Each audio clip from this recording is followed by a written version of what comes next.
about your background, stuff like that, and what your official title was in the book from NASA contributor, etc., whatever that was. Oh, you mean America at the Threshold? Yeah. Where did he go? He was here. I'd like to... Okay. Roland, just tell me about your background, whatever they called you in the book, and how you're affiliated or got affiliated with NASA, etc. Submitting your I idea. think the question really is, how did I get involved in this great big mess? Okay. It's simple. This book is glossy, full size, a lot of pages. It's called America at the Threshold, and it's put out by the Superintendent of Documents. It's a government publication. And about 3 years before I received this, which is a good 6, 7 years ago now, the Rand Corporation wrote me a nice, sweet little letter, and it said, "Oh, please, Mr. Bright Inventor," in it, words to that effect. I was a member of Mensa at the time. I have patents. If you have any free ideas for space, please send them to NASA. I sent them a few. I don't know how many. I kept no records. Well, I started to get a little bit miffed at them because they had never responded and said, "Thanks for your submission." Nothing. Went on. We moved from Florida. We came up to Port Richey at first. That's in Florida. And then we moved north. And I believe I was up here when it was forwarded from the Port Richey address, maybe 3 months. And I get this thing, and I look at it, and I say, "I wonder why I got this." And I look, and then I see it's a tout for Mars, for NASA taking everybody to Mars. Well, by the time I got this, which was quite a few years after they had requested the information, I was on the verge of saying there's something wrong here, because I would be looking at my TV, and you'd see that flag salute ceremony, which they did every time they went up. That was a repetitious deal. And on one of them, every once in a while, I would see the flag ripple. Now, the moon is a vacuum. There are no air currents. How could the flag ripple?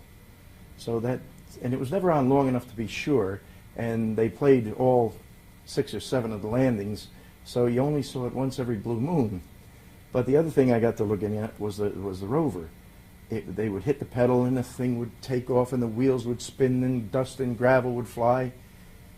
And the problem was that the dust and gravel hit the moon's surface just as quick as it would have here on Earth. My generation was the hot rod generation. Every red light was a go flag. You know, we were in a race. So I saw a lot of dirt and gravel spitting around. And that started to wear on me. And then, of course, I saw, I believe it was in the Inquirer, an article about Bill Casing. And that started to make me wonder even more. So when I received this thing, as I read through it, I found my name on page A51, right in the center of the page. And it was put there because at least one of my ideas had passed 3 or 4 sequential screening committees.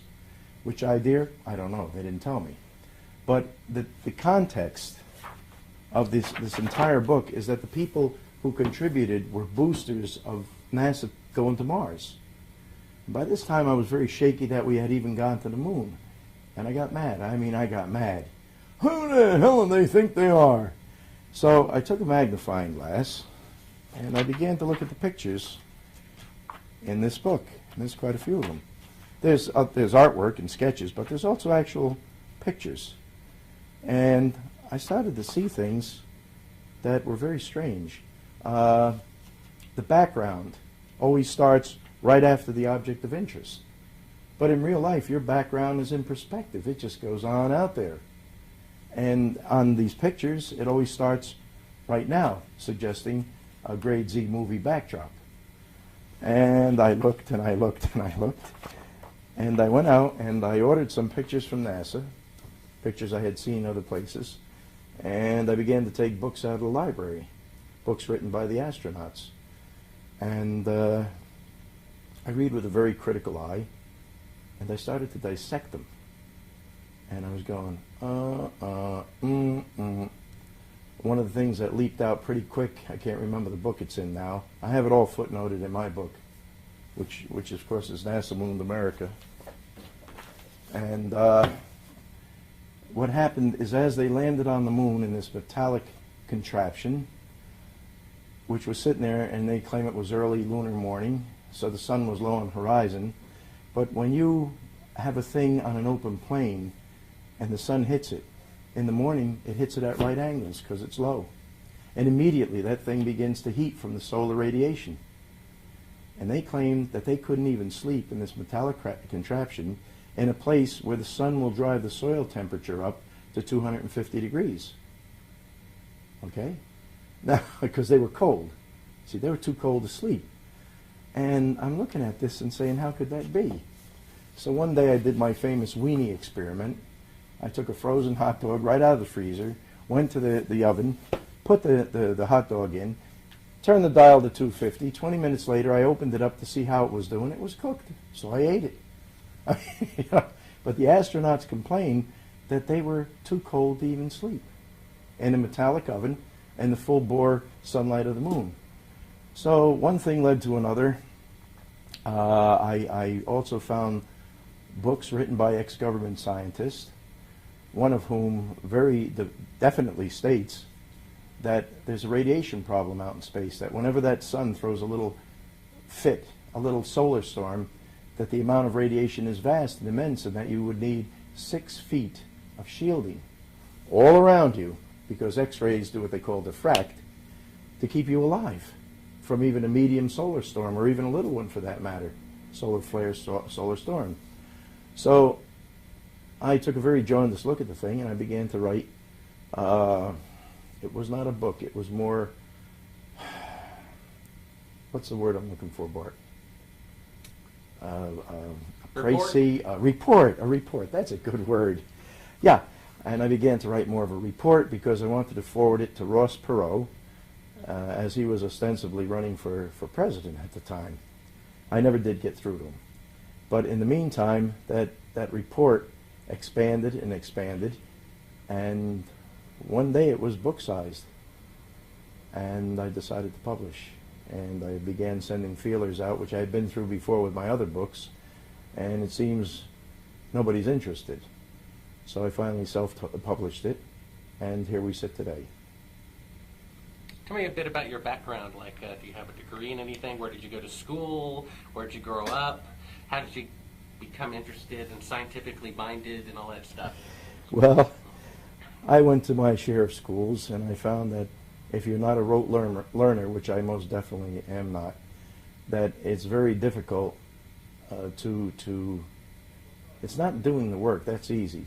It's very difficult to put up with the stuff that the academics throw at you. They want rote learners. I do mine by logic. They do theirs by some expert said, and that's all they know. So basically I got out of college pretty quick, and I went to work, and I've worked at just about every job known to man. And in 1966 or 67, I picked up a book by Hugh Auchincloss Brown called Cataclysms of the Earth. And I read a few pages and threw the book at a wall. And I'm not a book abuser. But what the man had said was so astounding to me that I just, reacted. Ah!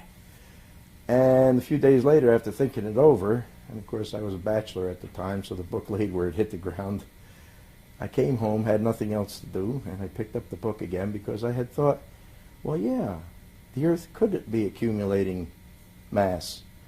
He claims that we accumulate mass, that the solar energy hits the tree leaves, and when they die, there's a little bit more mass on the planet, that the meteorites come whizzing by and they sprinkle us with dust, that comets come by and we get water.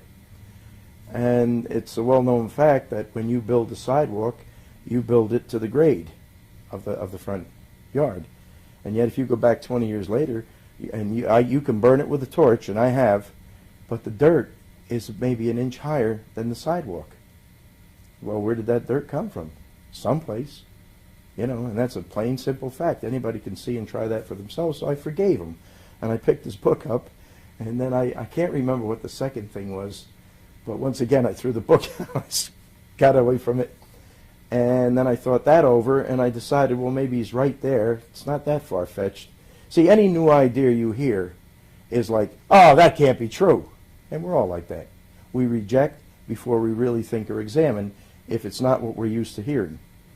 And along about the third time, I either picked up or threw down the book, I'm not sure which, I said to myself, well, he makes his points, but I don't believe it. So I think as a little part-time hobby, I'm going to prove this man wrong. Because his major premise is that we are subject to recurrent cataclysms here on Earth. Tremendous ones, where the whole Earth tilts over.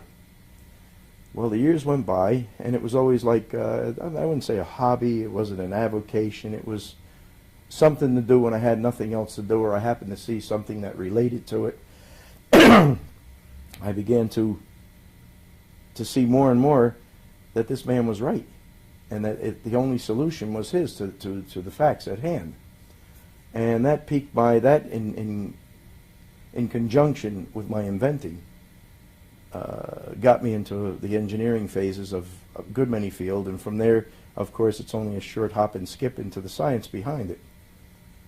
Or would it be the engineering behind the science? Either way. I'm an omnivorous reader. I read anything in front of me. And through the years, I picked up quite a background in the hard sciences. So when I got onto this thing, I had already written a book on science called The Last Skeptic of Science. And so I had a good background there. And when I got on this thing and found that there were things too wrong, I guess you would say that I had been primed by a lifetime of other things to dissect this hoax, the hoax that NASA foisted upon us. All right, good. Hold there.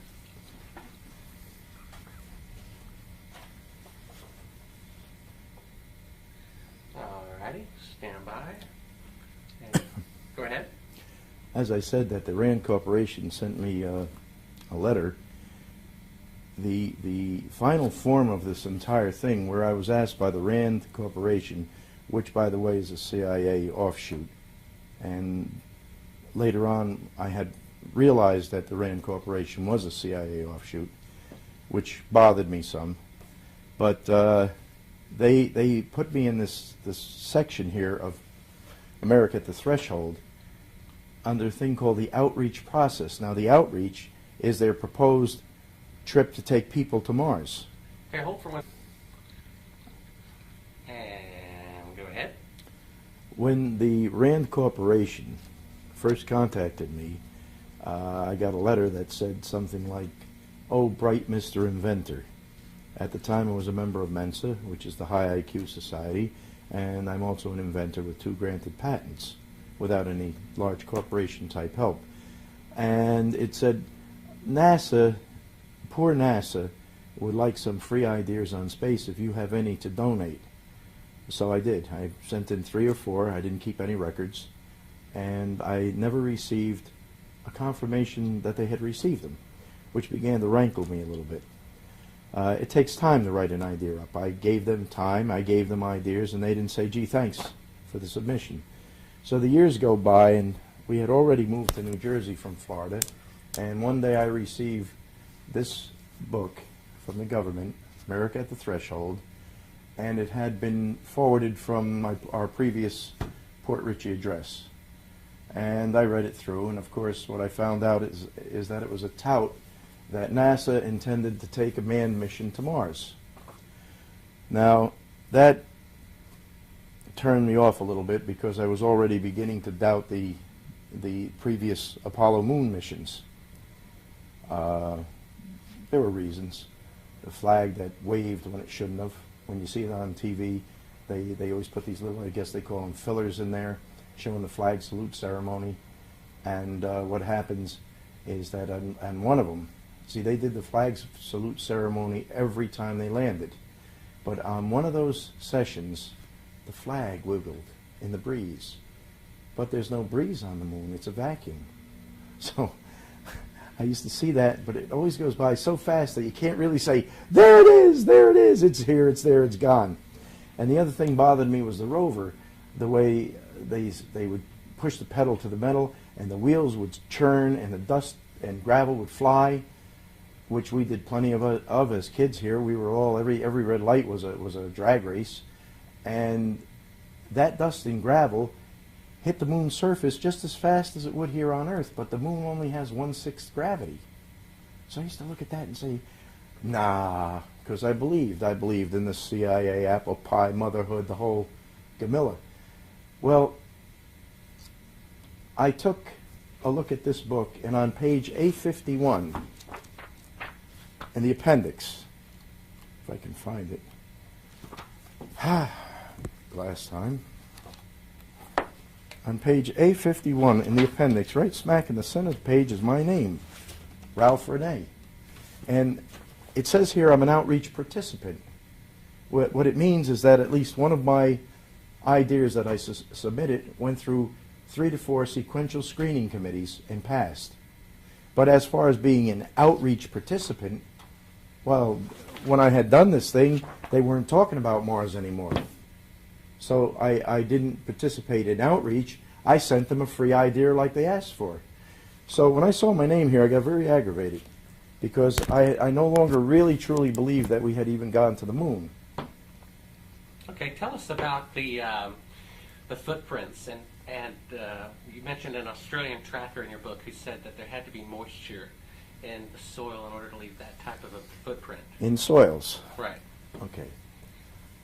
One of the other things that you'll find in every moon picture you ever look at from the Apollo landings is footprints in fairly deep dust.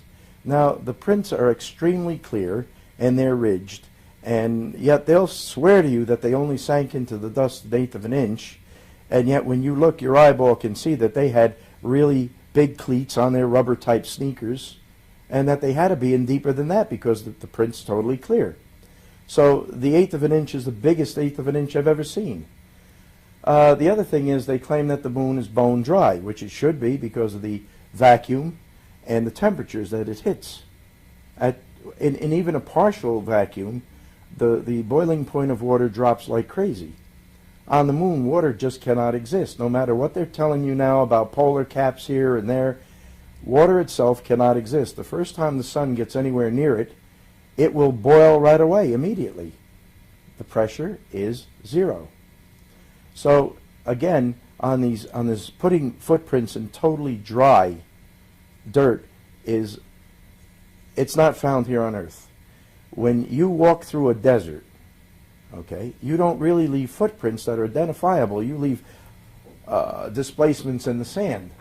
But a donkey could have done it, a man could have done it, anybody could have done it. You have to be near some wet dirt or wet sand before you leave real footprints. Right at the edge of the water in the ocean, if you have some fine sand there, you can leave your full footprint, arch and all. But if you get up the beach where it's dry, even 5-6 feet, what do you leave? You leave a pockmark in the sand. So there are artificial things that will take that are seemingly dry that will take a clear impression. But I don't know if I've never seen any soil that would happen in. And a fan of mine from Australia who's a tracker read the book and he said, you're absolutely right. When it's dry, you can't tell what you're tracking. It's very difficult. Of course, you can tell a camel, which they have in Australia, from a small marsupial or something. But until you get to some soil that's got at least a hint of water in it, you can't tell. So if that's the case, how did they leave these crystal clear footprints? And the other thing that began to really bother me is the fact that these lunar landers, LEMs, weigh 33,000 pounds. They float down to the moon on one single central jet, and that jet does not blow a crater. It doesn't even sweep away this loose dust. How can that be? You can take a common leaf blower, you get a half a pound of pressure out of the thing, that's maximum, and you can dig a hole in sand, a real crater.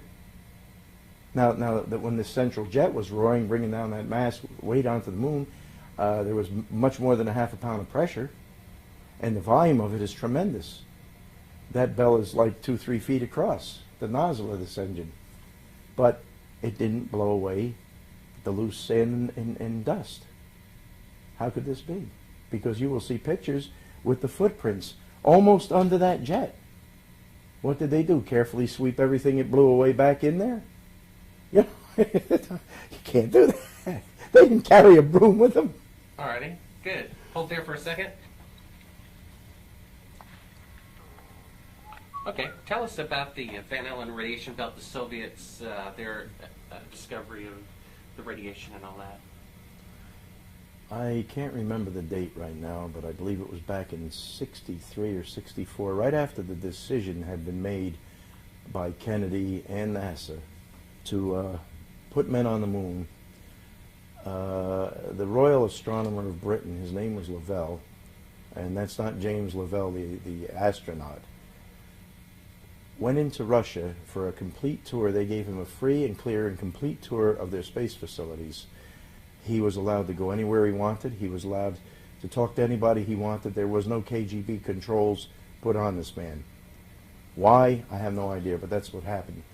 And he was told by the head of the Russian Space Agency to tell NASA that they did not know how to protect their cosmonauts from solar radiation once they were above the Van Allen shield, or belt, as whatever you want to call it. And he did. He came back and he told the head man there, and he was totally ignored. And shortly thereafter, 5-6 years, boom, we broke out of the Van Allen shield. We headed to the moon. Tell us what the Van Allen radiation belt is, and point out that, for example, that Skylab and the shuttle are well underneath that.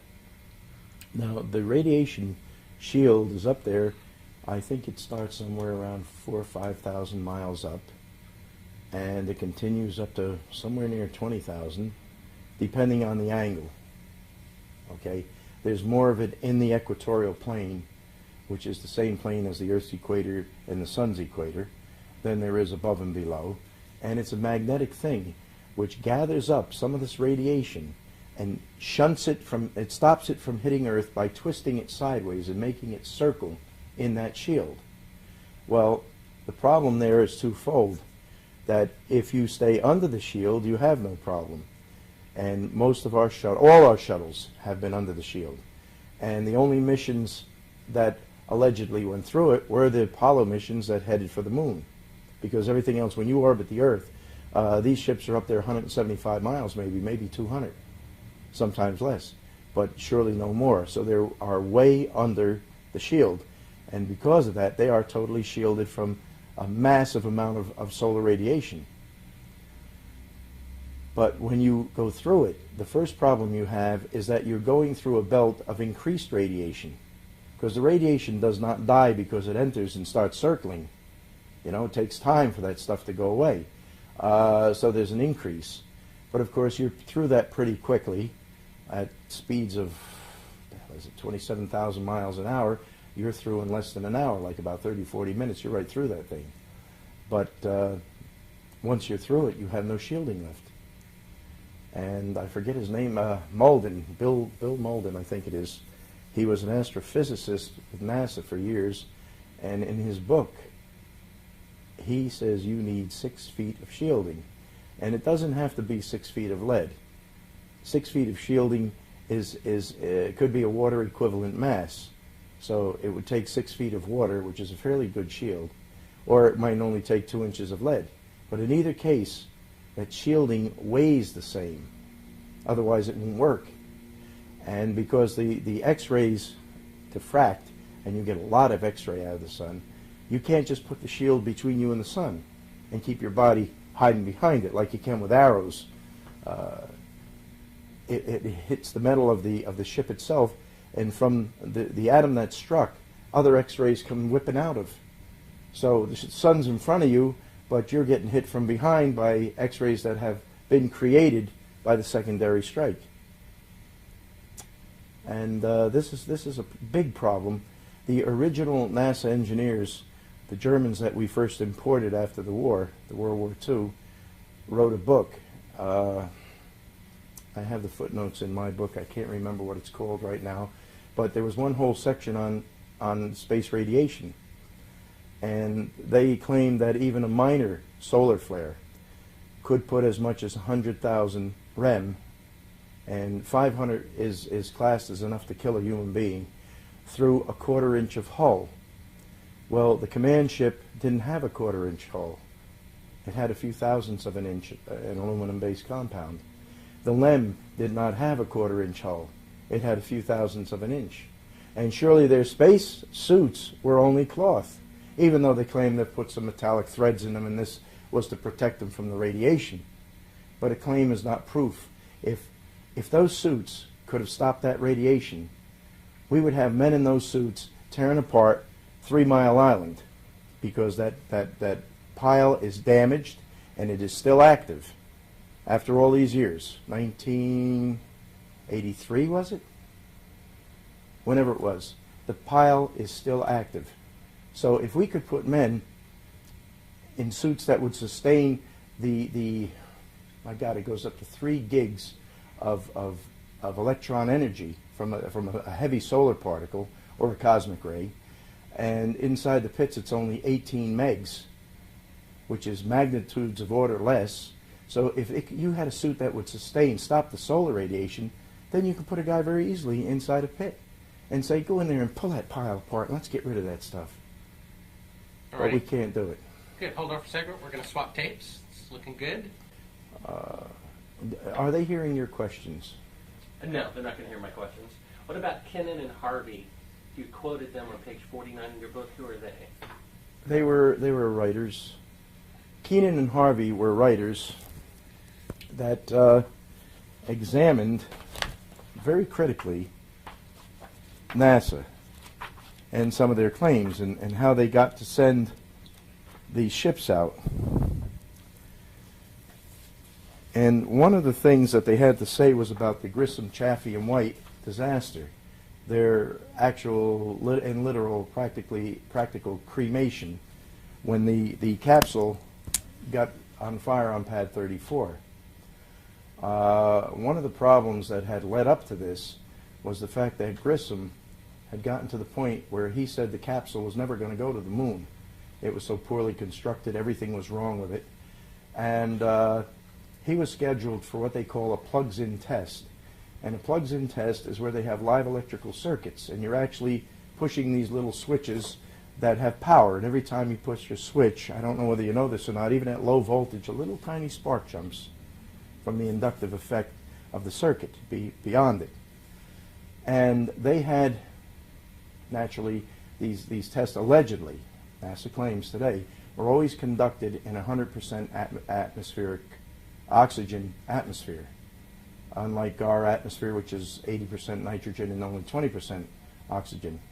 Now, at some time during this very, very long test, all kinds of problems kept creeping up. They smelled something burning, and they would stop the test, and they would unbolt the brand new hatch. That the first time they had ever used this hatch, it took 20 minutes to open up under good circumstances, and they would go poking around and they wouldn't find anything burning.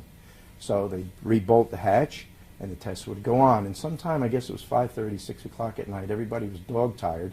These guys had been laying on those stupid couches for hours and hours and hours and hours, and suddenly a fire broke out.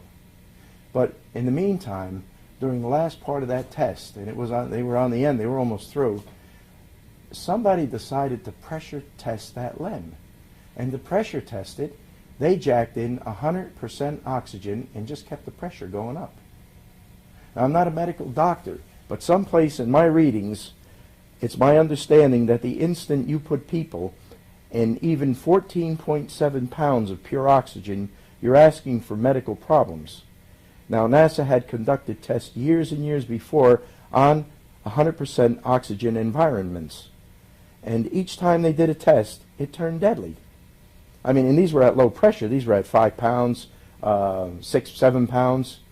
And one man was taken out of the test chamber with his arm on fire. The fat and flesh of his arm was burning. They had thrown an asbestos blanket around that arm, and the blanket was burning because it was pure oxygen. Now, anybody that's ever had a chemistry course, all the welders in the world know about pure oxygen. It seems that everybody but NASA knew the dangers of dealing with pure oxygen and letting electricity get anywhere near around it, except NASA.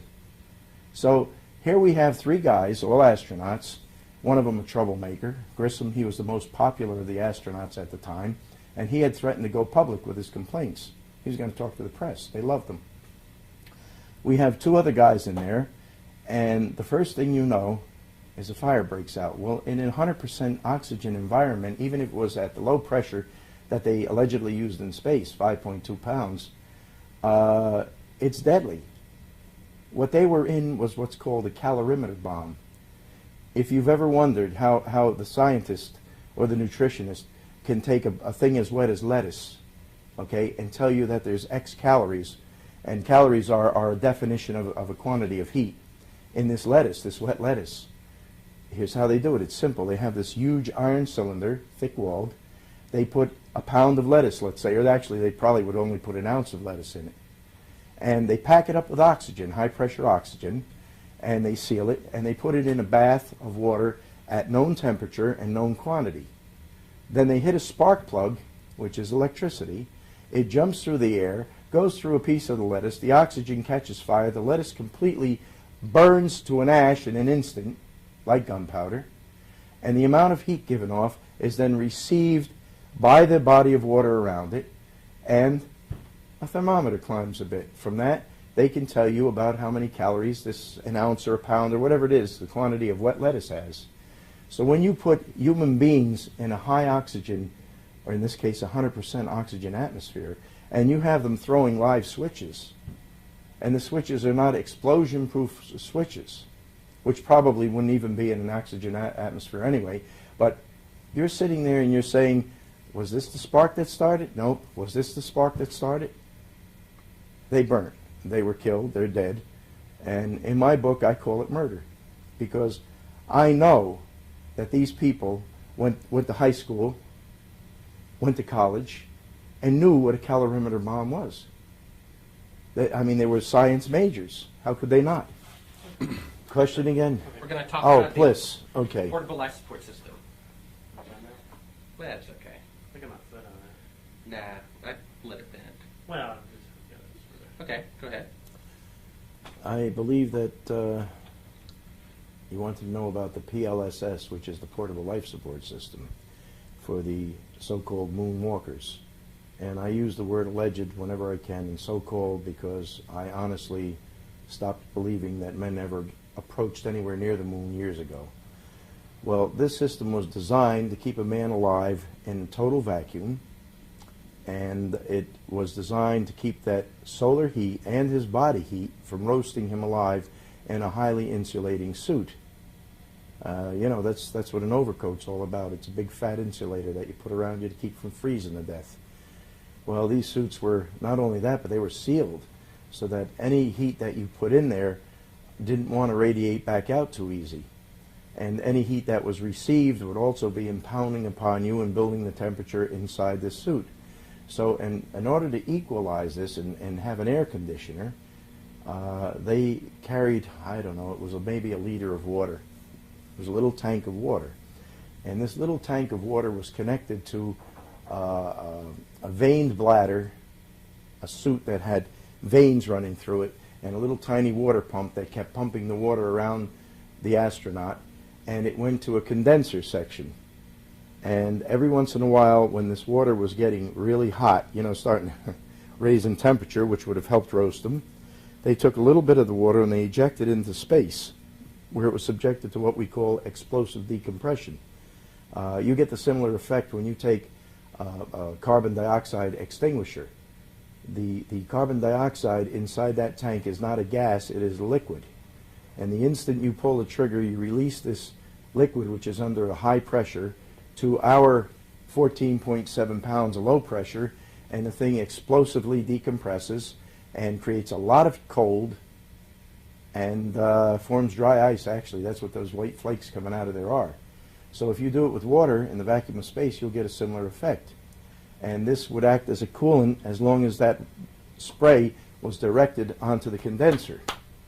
And then it would chill the water inside, and it would work. The only trouble is that when I calculated values for the amount of heat coming in off that sun, which is 20% hotter than our sun because there's no atmosphere or water vapor to act as a barrier, I wind up with things like that. They would have needed, I believe, 2 gallons of water to stay on the surface of the moon for the 4 hours they claim to have stayed there. So right away we're up against an improbable, the fact that they admit they need air conditioning, and they used air conditioning, even if it's explosive decompression of water, but the amount of water, they could not carry a sufficient supply of water to have done the job they claim it did. So one more time, it's an impossible situation. But by the same token, it shows that the moon's surface has to be hot, not cold. And if the surface is hot, the LEM had to be hot.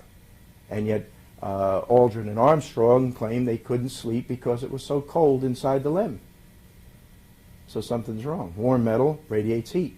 It doesn't have to have air running around it, even though inside the LEM they did have an atmosphere brought up, which would have convected the heat from the hot walls into their suits and into their bodies. So it's an impossible situation. Outside you need air conditioning, inside you don't. Don't make sense. Okay, hold it. What do you want to know about? Julian Shear. Shear? Yes. What is that about? Well, he's the guy that did something or other about the navigational end, but or is he the guy that, wait, I'll find it in the index. Let me find him first, and then I'll know where to look. He's an astrophysicist that worked for NASA. Yeah, tell about that. Oh, well, let me get the direct quote then. Okay. Let me go to that section. I was just there a few minutes ago. What the hell page were we on?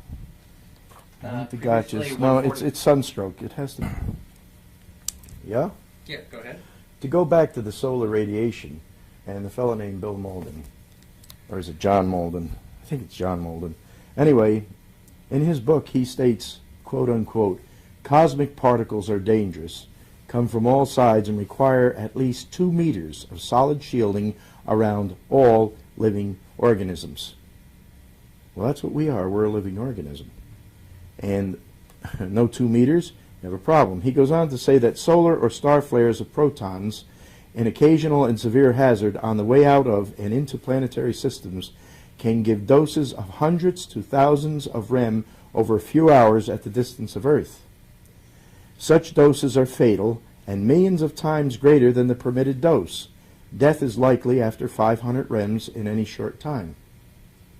So what we have is the plain simple fact then that every time our astronauts went up, there couldn't have been any solar flares. And if there were, they're all dead. Now, I got information from NOAA after my God, it was a year's struggle, about the solar flares. I never got exactly what I wanted, and my computer got virus the second time around when I threatened to go to my congressman to get this information. But basically, there is a fellow there named McKenna who in 1972 we were subjected to the biggest solar flare of the entire century. And he did a whole book on it, which I have my hands on. And it turns out that there are so many solar flares, even at the low end of the cycle. In fact, 1972, when they had the biggest flare ever, was the low end of the cycle, the solar cycle it's called, that, as McKinnon says, a probability of 10 to 20% should be considered a low probability for Class M events. That's medium flares. So out of every 10 flares, you're going to get 1 or 2, which are medium. And the X-ray, he claims at least 1% will be Class X, the deadliest of storms. So out of 100 storms, you will get 1 monster, okay, which will produce those hundreds of thousands of rem. Now, I also happen to have a chart here that I extracted from the McKinnon, the information I got from NOAA, some of it from McKinnon, and it turns out that for all the trips, for missions 8 through 17, including 13, which had to go and come back, that there had to be 1,485 flares total.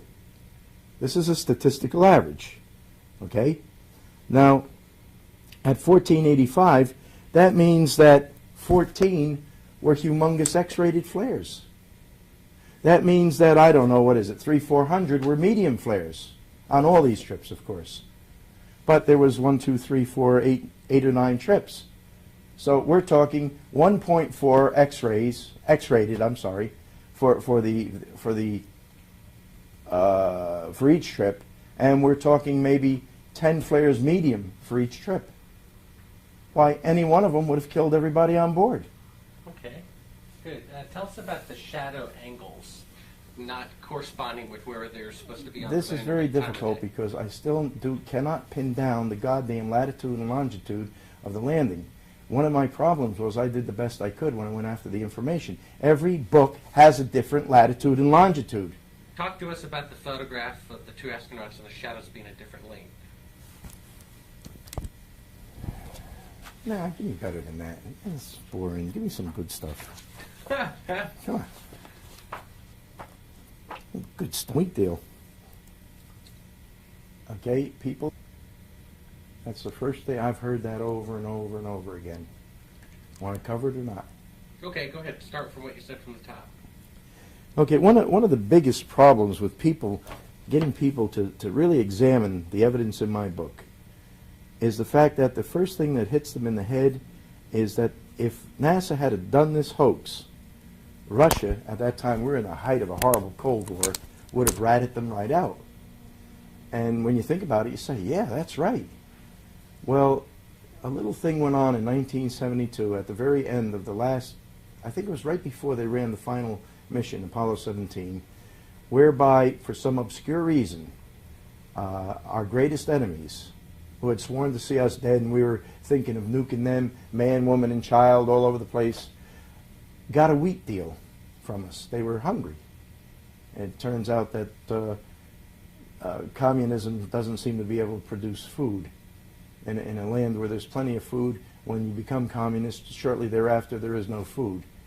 Time and time again all over the world. However, these Russians didn't rat us out because in 1972, and during that summer, our State Department decided to sell them a quarter of our grain crop. That's not only the wheat. They called it the wheat deal, but it's not only the wheat. It was corn and everything else.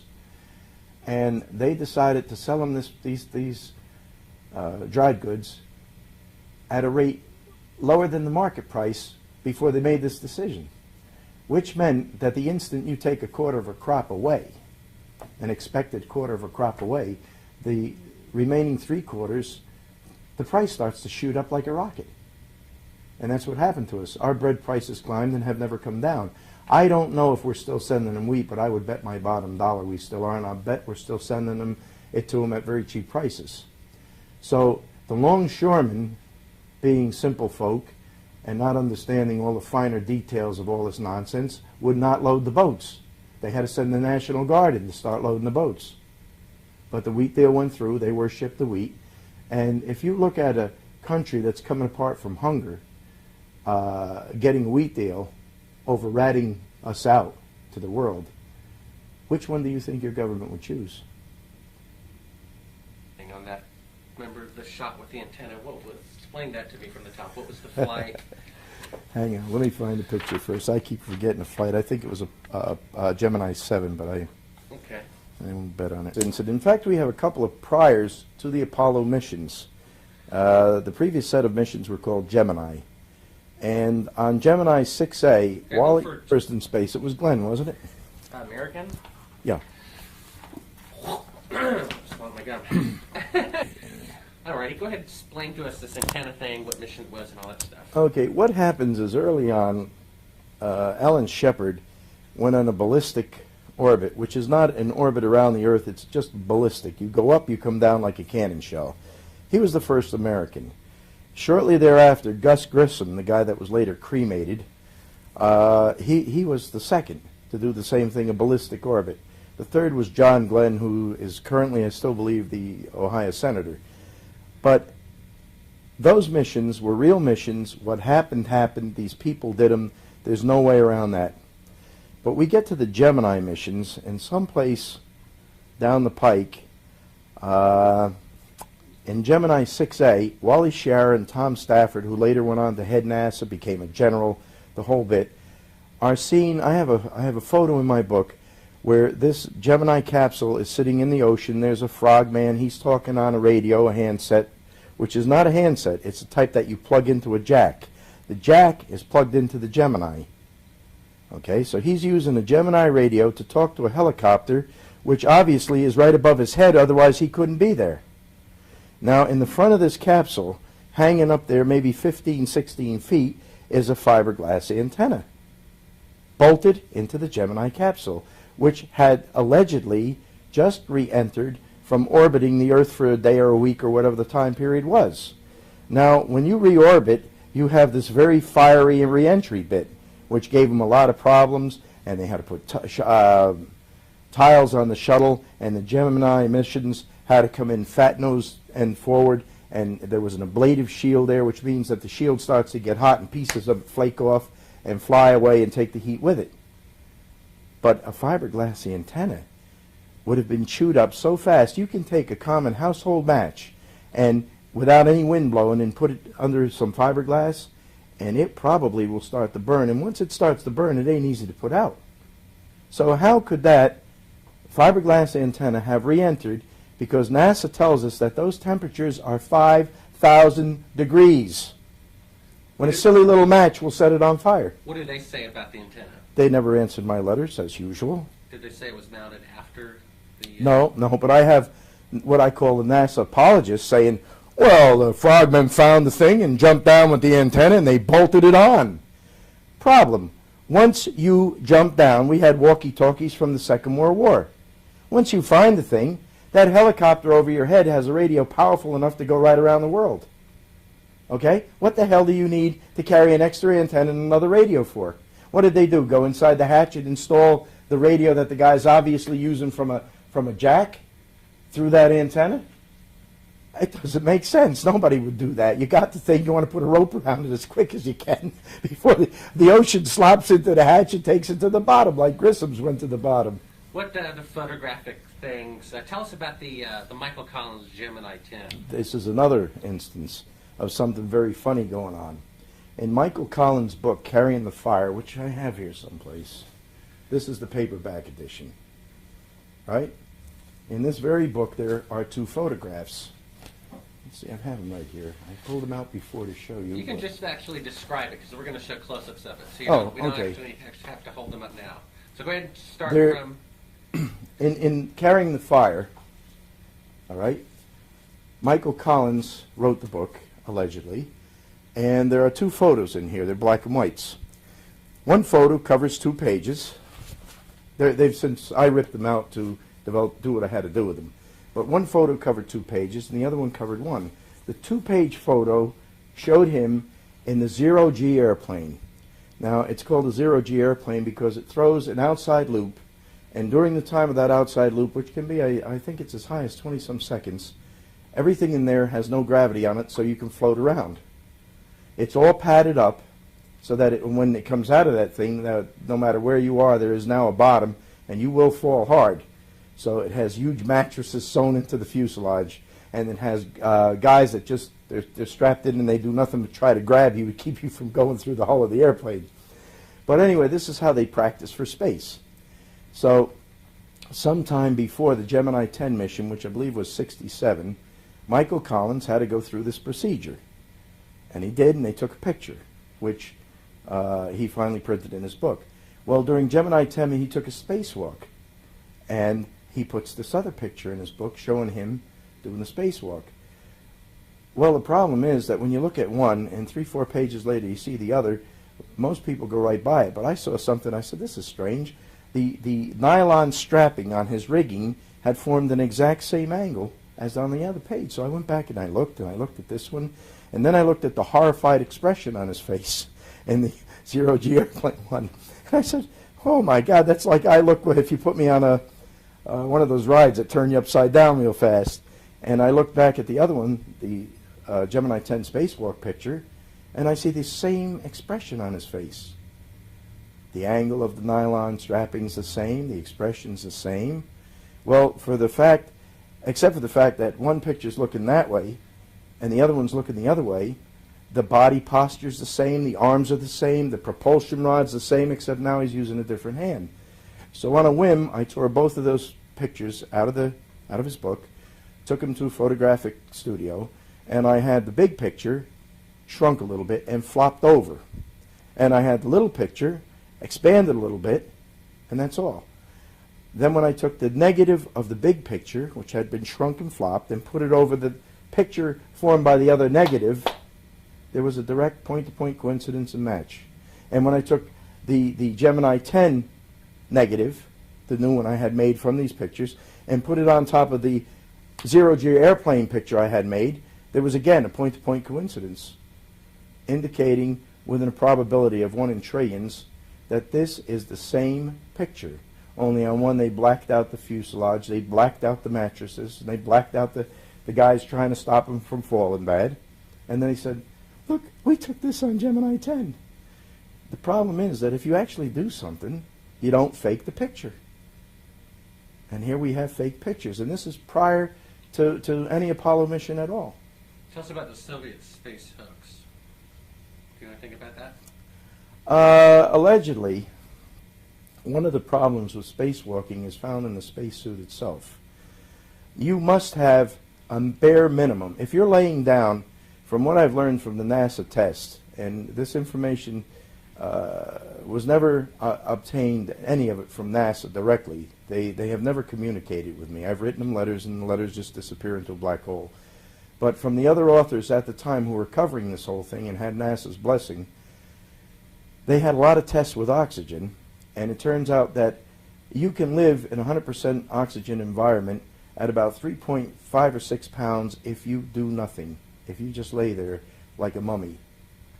But if you're active, and if you may be a little bit scared, then you have to have around 5.2 pounds of pressure, even at 100% oxygen. Well, that doesn't seem like much because we're at 14.7 right now, but it's an equalized in and out. But if you consider that a punching bag, you know, a fighter speed bag, is as hard as a brick, and that's only at 4 pounds. If you consider that they have a set of the EMS people have developed a set of blow-up pants, short pants, that if your lower end is wrecked horribly in an accident, they get there, they put these things over you, they clip them shut, and they take a little tiny hand pump and they go, they put about 2 pounds of pressure in them, they blow up against your body, and they stop your massive bleeding. Now, once they put them on you, they will not take them off. They are only taken off on a surgeon's table when you're surrounded by doctors and nurses and everything else. Then they cut them off fast and go after your bleeding stumps or whatever's left. That's only 2 pounds of pressure. Consider again when you put a sphagnometer cuff, what you call a blood pressure cuff, around your upper arm, and the guy takes that little tube and he goes, that's 2 pounds of pressure. You can't wait till it comes off. It's not painful precisely, but it's so annoying you're starting to say, oh, get this thing off me. So if you get in a suit that's at 5.2 pounds of pressure, you have to look like the Michelin Man. No matter how they build it or how clever they are, you are blown like that speed bag, like that's the blood pressure cuff. And yet, when you see them now, anytime there's wrinkles in their suit, they're up there and they're moving all around. I watched them repair the Hubble, allegedly. They were feeling around with gloves on, blown up gloves, because if you don't have pressure on your hands, well, the blood will all rush there, your hand will swell, you will be in big trouble pretty quick. So the gloves must have pressure.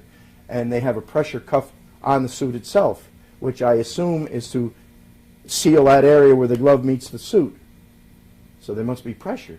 But if you put pressure on a glove, a thin thing like a glove, it blows up. When it blows up, you can't make a fist hardly. You can. I made a space glove machine, which proves this. The glove, a little stinking chemical worker's light gauge glove, gets very hard. You cannot bend your wrist backwards. It's impossible. You can bend it some forward, but it takes a lot of pressure. If you make a fist, the fist keeps wanting to open up. And yet when I watch these clowns fix that Hubble, allegedly again, they were handling little tiny screws, which you can't do with a light pair of outdoor cotton gloves. You have to have worked outside with cotton gloves to appreciate that you can't finger a little tiny screw. That's why you'll see construction workers with all the fingers cut out of their gloves so that their fingers can work with small things. Okay. What else do you want to mention that you don't think that we covered? You mean if I say nothing, I can... On my space... Am I going? Yeah, you're rolling. On my space glove machine, I pull the glove out. There's a flange. The glove sticks inside the flange. It's held on with an expandable clamp, you know, these ribbon clamps. So one day on a crazy urge, I took the glove out and I said, gee, I wonder what'll happen. Now, my machine has a controller to hold the vacuum where you want it, let it get no greater, because if it gets greater, my glove explodes, and then it costs me $9 for a new pair of gloves. But I also found that the controller goes a little wacky. It wants to go, oh, oh, oh. So to prevent this, I keep the bleed valve, the purge valve, open a little tiny bit. So on this particular day, I take the glove out, I stick my stupid arm in this hole in this machine, and I hit the switch, and the vacuum pump says, and the first thing you know, my skin locks into the flange. Pulled me in about another inch, but it's got a grip. And as the pressure dropped, I could feel this was expanding. Now I have a side view piece of lucite over it, and I'm looking in there. It's polycarbonate actually, and I don't see my hand physically expanding, but the feeling is it's blowing up like a balloon. Okay. Now along with this, I begin to get lightheaded. So before it ever got to that 5-point differential, which is what I have the machine set for, I threw the switch off, and I was waiting for the bleed back to let the pressure equalize. In the meantime, my head is getting lighter and lighter. I think I'm going to pass out. And it probably only took about 20 seconds to bleed that machine back to about a half pound or whatever, but it was the longest 20 seconds I had spent in years. And subsequent to that, I found out that from the days of the high altitude flights, that they did a lot of work with it, and a young man in good condition is allegedly can only spend, I think it's 20 minutes at 30,000 feet, where you still have a lot of pressure left, and it does damage. Now I'm an old man, and my body don't want to hear this stuff at all, because I almost passed out. But the point is that if you don't have your gloves pressurized, that would have to happen to anybody. And how long they can tolerate it, I don't know, but it's surely more time. A young man would surely be more time than me, but they're not walking around for 4 hours like that, or even 1 hour like that. So the gloves must be pressurized. If they are pressurized, they become... Shepard finally went to the moon. He took a golf ball with him, and he took... Start from the top, that sentence, please. Go ahead. When Al Shepard went to the moon. When Al Shepard went to the moon, he took a golf ball with him. And he also took a thing that you could hit the golf ball with. It wasn't a club, it was a ready, handy-made thing. And anyway, there's the camera behind him, and Al's there, and he's talking to Houston base. And the conversation, if I recall, that I've seen on these TV blurbs that they always used to show us anyway, before I wrote my book, he was talking to Capcom, and he says, now I'm going to hit this little ball, first shot, golf shot on the moon or something like that. And he smacks that ball, and I believe the first time it bobbled, and the second time he got a good whack at it, and the thing took off downrange, and the camera's behind him, so you can see it going a ways out there, and then very slowly it came off and started to curve to the right. And Capcom says, that looks like a slice to me, Al. Okay? Now, since then, since I wrote my book, I have no longer seen that shot. I have been told by other people that 2 years ago he went on a radio station somewhere in the D.C., Washington, D.C. area, and he said, oh, no, my. He says, a golf ball can't curve in space, which is the point I make exactly in my book. There's no air. He says what it did was, what do you call it when you hit a ball and it just skids off the end of your club sideways? Anyway, when you hit it and it skids off the end of your club sideways, the camera behind you can't see that ball disappear. It's gone, like right now, whack! You barely see it start, it's gone. And I just saw another one at home. I have another film taken from that period of time, but allegedly. But now the camera is to his side when he hits that ball. So either they had two cameras filming that thing, or they just added a camera recently. I don't know which it is, but I can tell you this, that no golf ball can turn, can curve in space, in the vacuum of space, because that is the Bernoulli principle, and it needs air. Okay, good. Hold there. Too cold to even sleep. And a metallic oven and the full bore sunlight of the moon. So one thing led to another.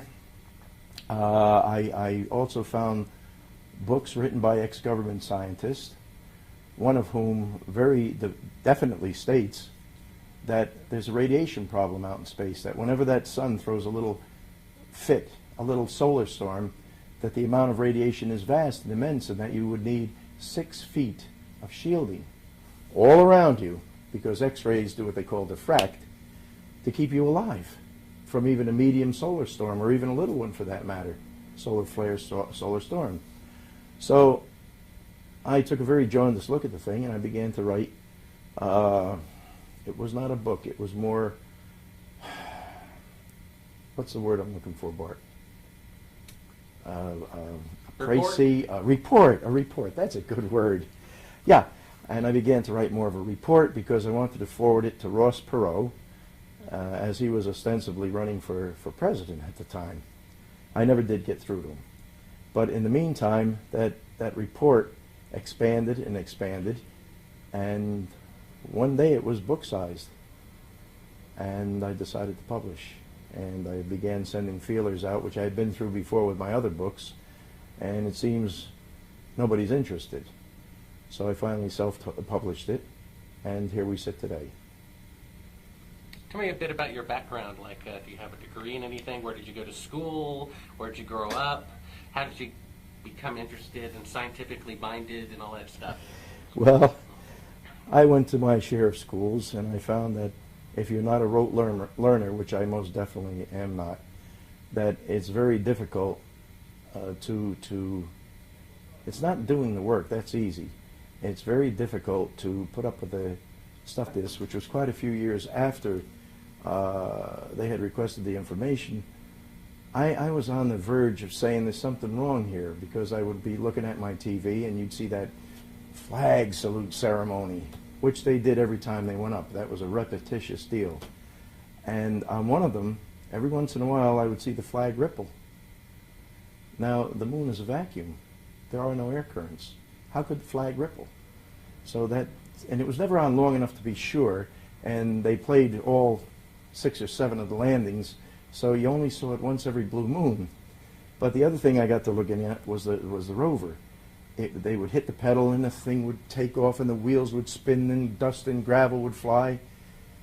And the problem was that the dust and gravel hit the moon's surface just as quick as it would have here on Earth. My generation was the hot rod generation. Every red light was a go flag. You know, we were in a race. So I saw a lot of dirt and gravel spitting around. And that started to wear on me. And then, of course, I saw, I believe it was in the Inquirer, an article about Bill Casing. And that started to make me wonder even more. So when I received this thing, as I read through it, I found my name on page A51, right in the center of the page. And it was put there because at least one of my ideas had passed 3 or 4 sequential screening committees. Which idea? I don't know. They didn't tell me. But the context of this entire book is that the people who contributed were boosters of NASA going to Mars. And by this time, I was very shaky that we had even gone to the moon. And I got mad. I mean, I got mad. Who the hell do they think they are? So I took a magnifying glass, and I began to look at the pictures in this book. And there's quite a few of them. There's artwork and sketches, but that the academics throw at you. They want rote learners. I do mine by logic. They do theirs by some expert said, and that's all they know. So basically, I got out of college pretty quick, and I went to work, and I've worked at just about every job known to man. And in 1966 or 67, I picked up a book by Hugh Auchincloss Brown called Cataclysms of the Earth.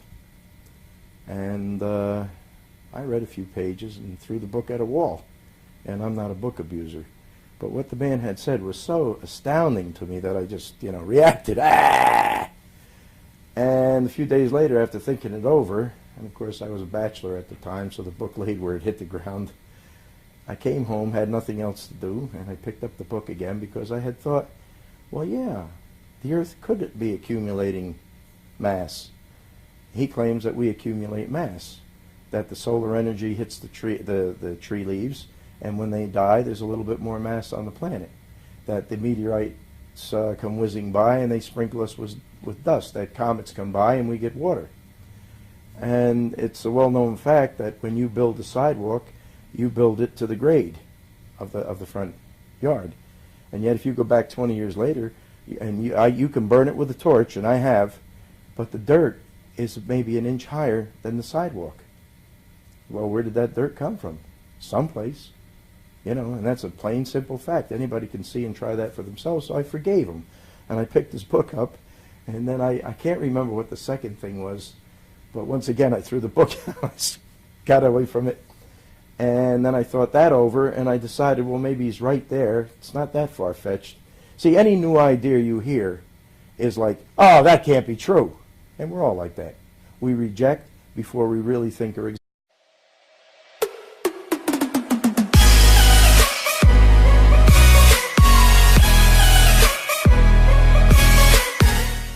Tell us about your background, stuff like that, and that what your official title was in the book from NASA contributor, etc., whatever that was. Oh, you mean America at the Threshold? Yeah.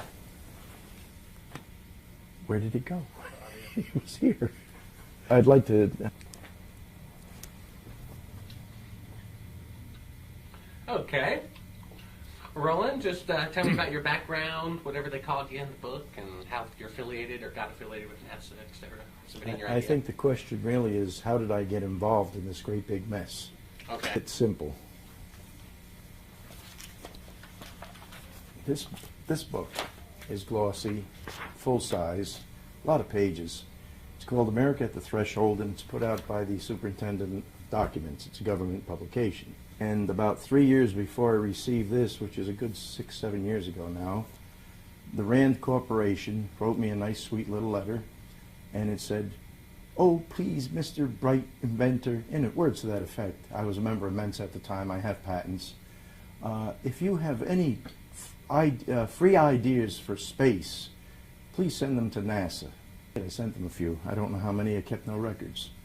Well, I started to get a little bit miffed at them because they had never responded and said, "Thanks for your submission." Nothing. Went on. We moved from Florida. We came up to Port Richey at first. That's in Florida. And then we moved north. And I believe I was up here when it was forwarded from the Port Richey address, maybe 3 months.